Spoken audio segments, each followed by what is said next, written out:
Hello, everybody. I hope everybody's doing well and having a great day so far. I will tell you that the podcast studio feels a lot lonely after having so many guests last time. We had a blast, got to recap a little bit for the last year. First podcast of the new year and feeling really good. I can't wait to share with this a story that I've been thinking about and percolating about and share that with you in a moment. Building's going good. Furniture's going in now. So the kitchen's almost done. All the flooring's in. All the wiring is in, and now furniture's going in, and then hopefully we'll get chairs in the next day or two and move in next week. Inspector popped us for handicapped. The concrete was 3% tilt, and handicap has to be 2% or less. So you have to jackhammer the whole inch your way out and report flat, so it's ADA accessible. So unfortunately, that pushes back a week, but Soon. Suffice to say, we are beyond excited. So I want to share with you something that has been kind of on my mind for the last 6 months. And I'm not going to tell you the learning process here. I want to kind of just tell you the story. So when you build software, so I'm talking about SquareCoil, when you build software, there's multiple layers of building this type of software. Number one, the foundation. So I'm going to kind of use the analogy of building a house because that, it's all relatable. When you build a house, the first thing you have to do is grade the dirt and clean everything up. That's kind of the hardware. You have to go actually buy the hardware and the machinery. Then you have to pour a pad or a concrete slab that you're going to build the house onto. That is the most basic operating system, which in our case, we chose Linux. Then from there, you have to choose a firmware setup that's going to run all of the different softwares that you need to build. So in this particular case, we use a Bootnu, which is the firmware.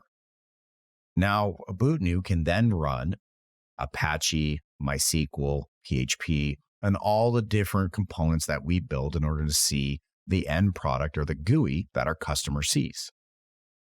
When we first started out, we were just constantly building and adding more value to the software. We were building proposals, we were building estimates, a way to job track, milestones. It was always growth. In the last 6 months, let's say 8 or 9 months, in all honesty, if we're being truthful here, in the last 8 or 9 months, we've seen a ratchet up in the errors and the fixes that we need to do in our software. We have found that we brought on a whole nother programmer. And his job is 100% problems and fixes. And he's going through the code as we point out and say, hey, this broke. Perfect example. We had a tasks, and then about 2 years ago, we upgraded it to have replies. And you could see who replied to a task and who replied to their commands that somebody else was giving them inside the system. It was great. It had a little reverse arrow. It indented. You could see who was talking to who. Made it very easy to use and very intuitive. Last week, whenever you hit reply and then hit delete, it would delete out all the code, but would leave a ghost box field there. And the system had no idea what to put in that ghost box field. So it put the year 1969. This has worked for the last 2 years. All of a sudden last week it broke. And now when you delete reply to task, it just leaves 1969 and with nothing else there. Now for us, it's normal, but to the rest of the world, you're head scratching going, what happened to the software? Why is it broke? What's going on? So let me bring you back to that analogy of the building the house. Could you imagine building a house, putting a front door on, and then one day you came home and the front door was gone?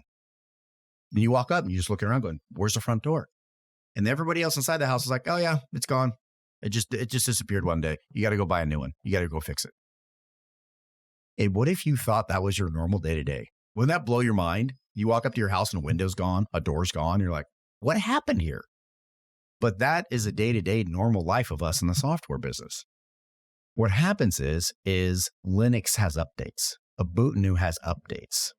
MariaDB has updates. Google Chrome that runs all this so you can see it has updates. And when they update the software to something that's newer, slicker, more elegant, easier to chew through more and more data, it also breaks some of the older stuff. So we are constantly fixing it and repairing it. Now, me as an owner, I'm sitting here going, what is wrong with my programmers? Did they start drinking heavily all of a sudden in the last 9 months? Why is everything broke all the time? I don't get it. I don't understand. Why is this, that was never a problem, a constant problem where we're actually hiring employees to fix these problems? It's not a temporary thing. This is a permanent problem that is ongoing forever.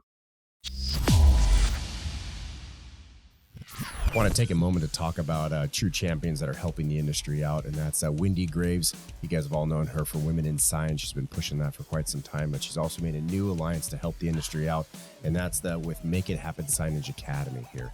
I don't want to get this wrong here, so I'm going to read right from this, www.signage-academy/MIH-glance. That's the information. We're going to go ahead and put it at the bottom of the show notes here and on this clip so you guys can click on it. She's going to be working with the Make It Happen Signage Academy for the Illuminated Signage Bootcamp, what's on the front lines, teaching project managers, sales, and everything in between. So definitely sign up for those things. Wendy's been doing some great work, so you definitely want to support her, and you're going to learn a lot. I've asked for numerous reports for my team. What firmware are they running? Are they running different firmwares? Are they running different versions of different firmwares and one works and one doesn't? How is this happening? And I keep digging and digging and digging.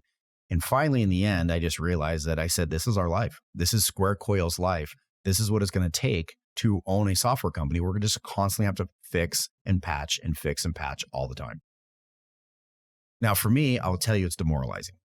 It really is. I think that we're on the cutting edge. I think we're doing something great. And every time we turn around, I'd say a solid 60% of our pushes are fixes and not new features, not updates. We have over 300 updates in the queue. We have so many cool ideas we want to give our clients, but I can't because I'm constantly fixing stuff. Now, as demoralizing and painful as us, and I'd look in the mirror going, how can I make this better? How can I make it slick? Then I start going to other forums and reading what the other programmers are going through, what other programming companies are going through, what other software companies are at. And I start asking questions. How many bug fixes do you guys push in a given time? What's happening here? You know what I want to tell you right now? You know what the average fix for Square Coil is? 2.5 weeks, maybe 3 weeks. The average fix that I was reading on these forums and people that I went to, I actually went to a retreat that had most software owners and was asking 5 to 7 months.